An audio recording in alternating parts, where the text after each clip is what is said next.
Аллаһының мәрхәмәтен һәм җаннарыгызның коткарылуын телим сезгә, дуслар. Фарисейларның берсе Гайсәне ашка чакырды. Гайсә фарисейның өенә кереп табын янына утырды. Әлеге шәһәрдә яшәүче гөнаһлы бер хатын Гайсәнең фарисей өендә ашап утыруын белеп, алебастр савытка салынган хуш исле май алды да шул йортка килде. Ул Гайсә артында елап басып торды. Күз яшьләре аның аякларын чылатты. Хатын Гайсәнең аякларына тамган күз яшьләрен үзенең чәчләре белән сөртеп, аның аякларын үбә-үбә хуш исле май белән майлады. Гайсәне ашка чакырган фарисей моны күреп, әгәр ул пәйгамбәр булса, үзенә урынган хатынның кем икәнен белер иде. Ул бит гөнаһлы хатын, дип уйлады. Гайсә аңа: "Шимон, мин сиңа бер нәрсә әйтергә телим", диде. "Әйт, остаз", диде фарисей. "Әҗәткә биреп торган берәүгә 2 кешенең бурычы бар икән. Берсенеке 500 динар, ә икенчесенеке 50 динар. Ләкин алар бурычларын түли алмаганга, ул икесен дә бәхилләгән. Ничек уйлыйсың, аларның кайсысы аны күбрәк яратыр?" "Зуррак бурычы кичерелгәне дип фараз кылам", диде Шимон. Гайсә аңа: "Син дөрес уйлыйсың", диде. Аннары хатынга таба борылып, Шимонга булай диде: "Бу хатынны күрәсеңме? Мин өеңә килдем, ә син аяк юарга су бирмәдең. Ә бу хатын аякларымны күз яшьләре белән чылатты, чәчләре белән сөртте.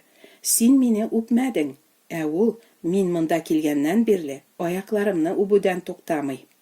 Син минем башыма май сөртмәдең, ә ул аякларымны хуш исле май белән майлады. Мин әйтермен ни өчен икәнен. Аның гөнаһлары күп иде, һәм алар кичерелде. Шуңа күрә аның мәхәббәте зур. Ә кемгә аз кичерелә, ул аз ярата." Хатынга исә Гайсә: "Гөнаһларың кичерелде", диде. Табын янында утыручылар бер-берсе белән: "Кем ул? Ул хәтта гөнаһларны да кичерә", дип гәпләштеләр. Гайсә исә хатынга: "Ышануың сине коткарды, имин йөр", диде. Изге язмадагы бу вакыйга турында тирәнрәк уйланырга чакырам сине, дустым. Фарисей, ягъни дин әһле, Гайсәне үз өенә ашка чакыра. Нинди максат белән чакыра ул аны? Бәлки аның өйрәтүен тыңлап карарга теләгәндер. Бәлки үзенең кунакчыллыгын кешеләргә күрсәтү өчендер. Ләкин Гайсәне яратканга үз өенә чакырып кунак итәргә уйлаган дип әйтә алмыйбыз. Чөнки ул Гайсәгә хәтта гади кунакка күрсәтә торган хөрмәтне дә күрсәтмәгән. Аякларын юарга су бирмәгән, битеннән үпмәгән һәм кадерле кунак итеп башына май сөртмәгән. Мәҗлис барган бу йортка гөнаһлы бер хатын килеп кергән. Әлбәттә, фарисей аны ашка чакырмаган. Хатын Гайсә янына килгән.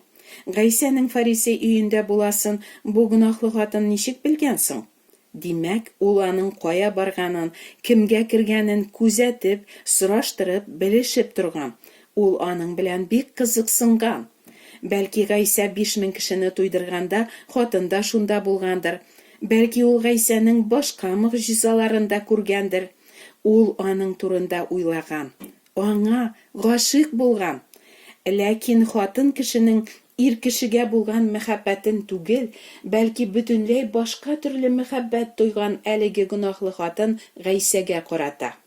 Тирән хөрмәт, курку, өмет, ышаныч, кадерләү, соклану һәм рәхмәтлелек тулы илаһи мәхәббәт булган бу.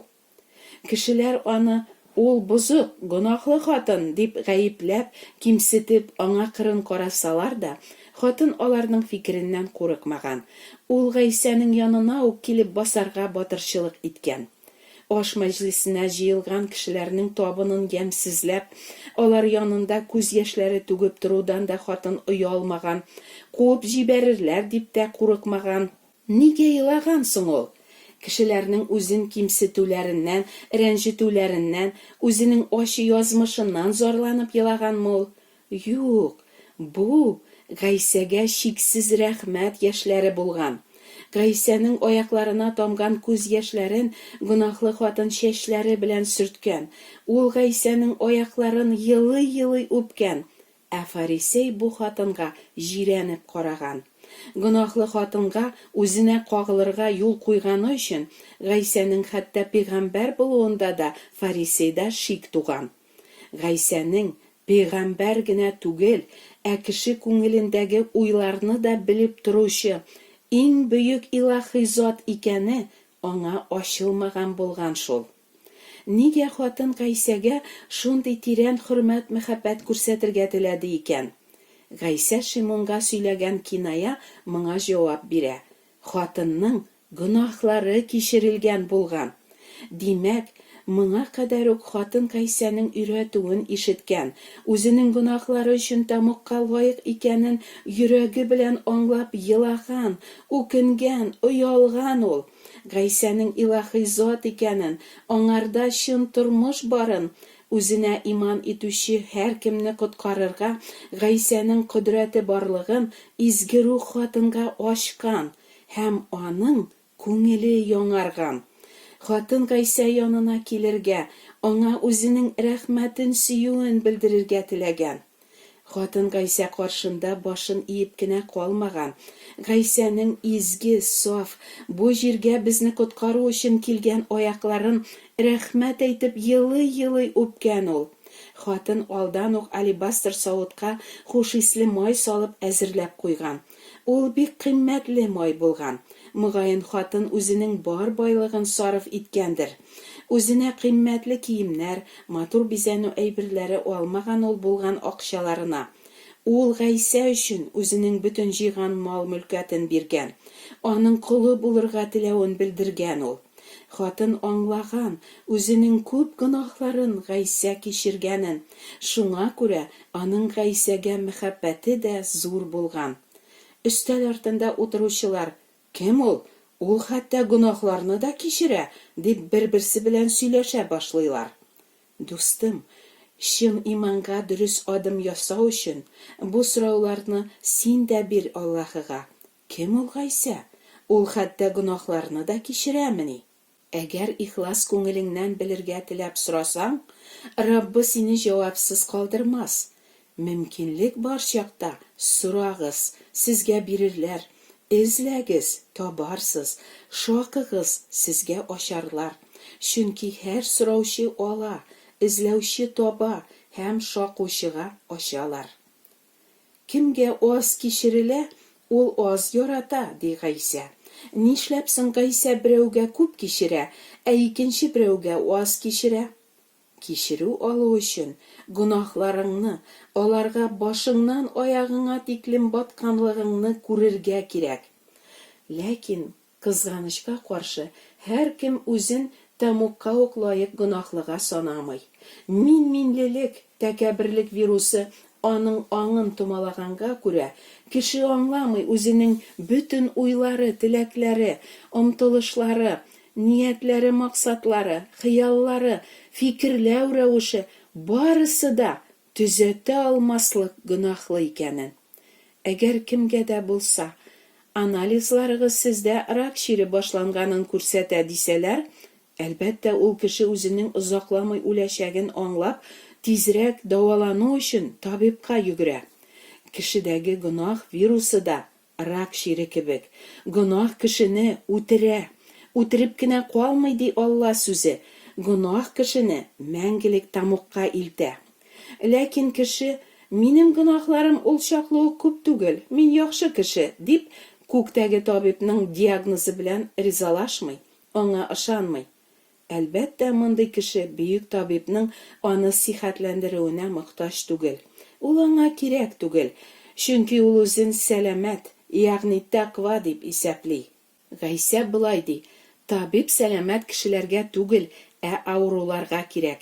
Мин бит тәкъва кешеләрне түгел, гөнаһлыларны чакырырга килдем". Әйе, үзләрен яхшы, тәкъва дип исәпләүчеләр Гайсәнең коткаруына мохтаҗ түгелләр. Ләкин һәркемне Аллаһы кисәтә. Үледән терелтелгән Гайсә Мәсихтән гайре кешеләрне тәмугтан коткарырдай башка исем юк. Әгәр син үзләре дә адашкан, башкаларны да адаштыручы сукыр юлбашчылар сүзен кабатлап, "Безнең пәйгамбәребез Мөхәммәд, миңа Гайсә кирәкми", дисең икән, син, дустым, үле рухыңны терелтә алучы бөек заттан мәңгегә баш тартасың. Чөнки Гайсәдән башка беркем дә синең гөнаһларыңны үз өстенә алып, алар өчен хак түләп, канын коймаган, җанын бирмәгән. Гайсәдән башка беркем дә синең үлмәс җаныңны мәңгелек тамуктан коткара алмый. Ә инде әлеге тарихтагы гөнаһлы хатын кебек Гайсәне белергә, аны күрергә, янына килеп күз яшьләреңне аның аякларына коярга теләсәң, димәк, син чыннан да аның коткаруына ышанасың. Һәм ул синең гөнаһларыңны кичереп, мәңгелек тормыш бүләк итәчәк. Аллаһы улы үзенең мәхәббәте белән кагылып, гөнаһларыбыздан чистарткач, безнең рухыбыз терелә. Гайсәнең яктылыгы безнең күңел күзләребезне ача. Һәм без никадәр гөнаһларыбызны ул кичергәнен күрә башлыйбыз. Йөрәгебез сөенеч һәм рәхмәт белән тула. Гөнаһларың кичерелде, ышануың сине коткарды, ди Гайсә хатынга. Янына килүче һәр кемгә Гайсә үзенең мәрхәмәтен бүләк итә. Атам миңа биргән һәр кем миңа киләчәк. Килгәннәрне һич кашан куып җибәрмәячәкмен, ди Гайсә. Килегез аның янына. Гөнаһларыгызның кичерелүен һәм мәңгелек тормыш алыгыз. Амин.